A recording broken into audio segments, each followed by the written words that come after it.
Kristen, and you're listening to Podcast and Amplify, a podcast for women entrepreneurs who want to amplify their voice and brand through podcasting and grow a wildly successful business. I'm the executive producer and host of 2 shows and an entrepreneur, and I love helping women grow their visibility, mindset, and business to the next level. Each week, I share tips on how to launch and leverage your podcast, and I'm bringing on the very best business leaders to give you advice on how to build your business empire. Let's amplify your voice and business.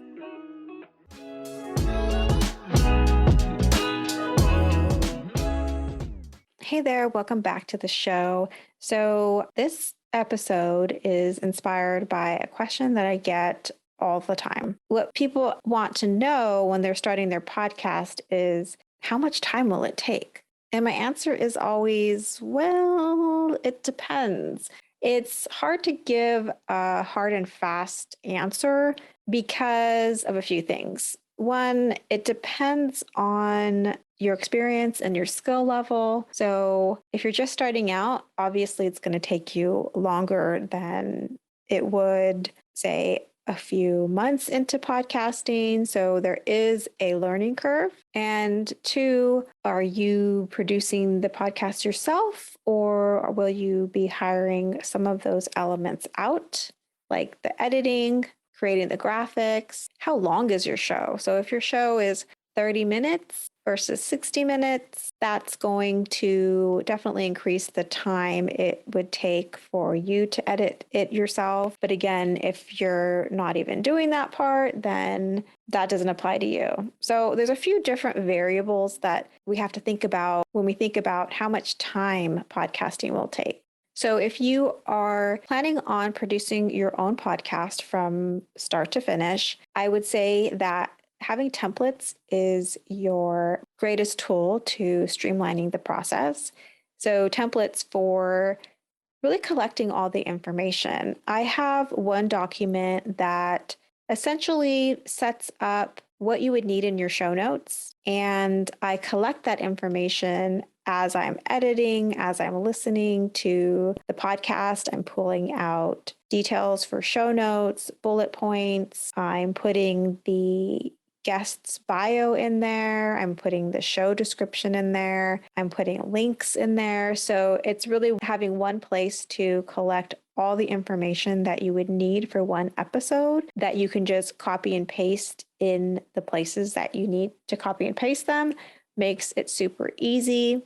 Having show notes written in a way that makes it easy to pull out different sections from your show notes and to be able to repurpose that for posts to promote the show is really important. So to save yourself time, it's really about having an efficient process, having a checklist of all the things that you need to do per episode is really important.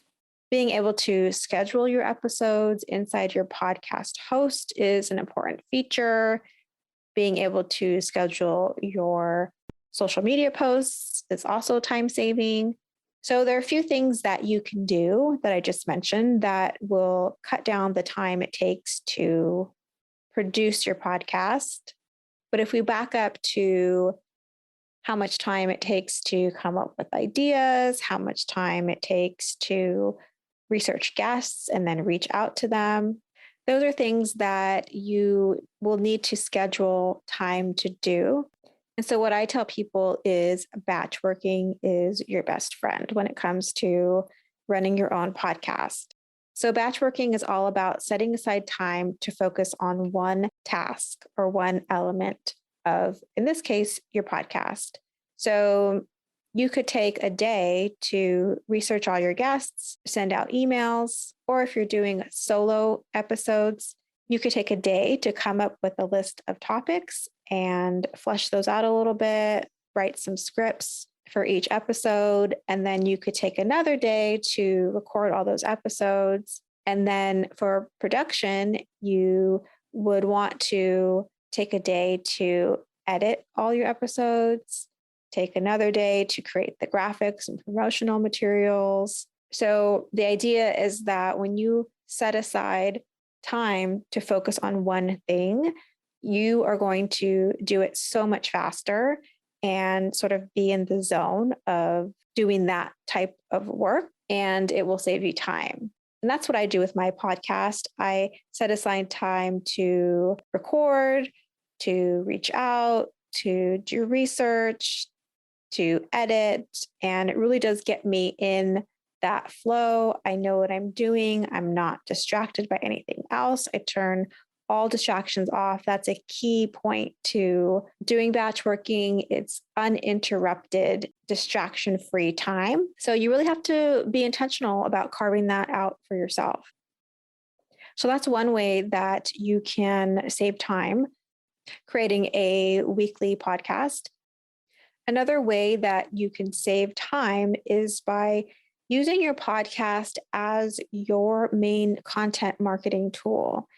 And I go through this process in my free workshop, Launch a Binge-Worthy Podcast, where I show you how to use your podcast episode for 1 week's worth of content. And it's really about repurposing this really strong piece of content, right? It's your voice, and you are sharing that with your listeners. You're sharing something valuable, but they're hearing it from you. So that's a really powerful piece of content to start with. And then repurposing it for posts that can be shared with your email list, on your website, across your social media platforms. I go through that process inside the workshop and give you an example of what that looks like.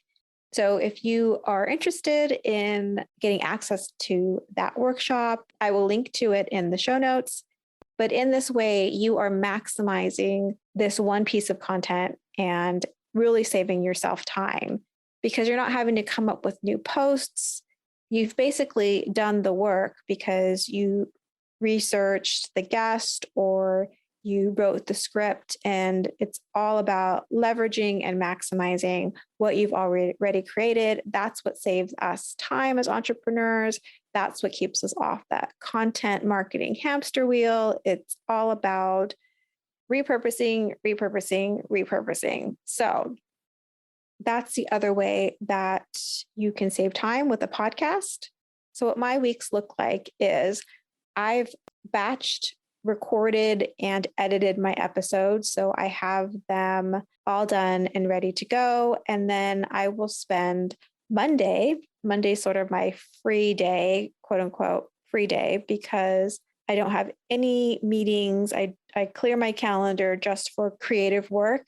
And I spend that time pulling out the different pieces and creating different content for the week from my podcast episodes. Sometimes I'll add a few other things in there if I'm feeling inspired or I'm feeling called to talk about something that week. But for the most part, the heavy lifting is already done, and I'm really relying on this one podcast episode to drive my content marketing every week. And that typically takes me the morning of Monday, but I just give myself a day. I schedule my posts, and that's my content for the week. Sometimes I like to do things week to week. Sometimes I like to do things way in advance. It just depends on what I feel like that week. And I'm the type of person who I like to give myself a lot of flexibility and wiggle room. And I don't really like to tell people, I do it this way, so this is the way that you have to do it. I think that we all work differently, and we have to make sure that we are working in the way that feels good to us.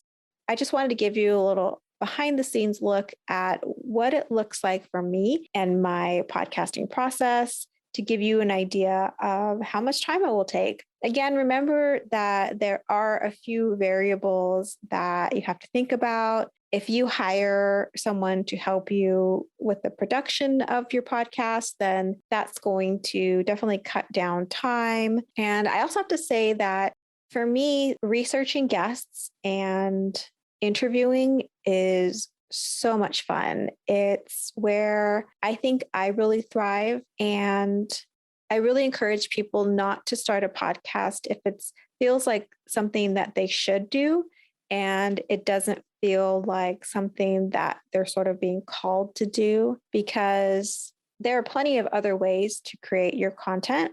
This just happens to be one medium, one platform, and we don't ever want to be in a position where we feel like we're forcing ourselves to do things, or we're doing something that doesn't feel good. So if the idea of having a podcast is stressing you out, think about maybe, why is it stressing you out? Is it that you feel like you won't have enough time, or does it feel like something that you have to do? I always try and check in with myself and make sure that it's, when I'm doing something or applying a strategy to my business, that it's something I feel excited about and that I look forward to doing. So just do a little check-in in terms of where you're at with the podcast.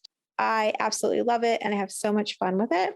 And sometimes it's one of those things that you won't know until you try it. And I'm all for experimentation.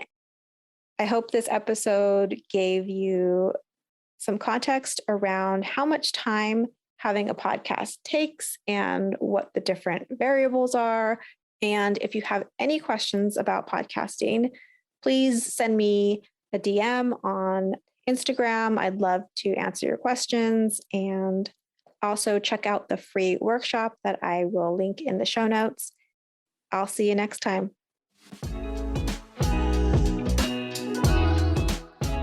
If you loved today's episode, please subscribe so you don't miss a show. And rating and reviewing this podcast is the best way to help support us. Always remember, your voice and what you have to offer is needed in the world. Until next week, take care.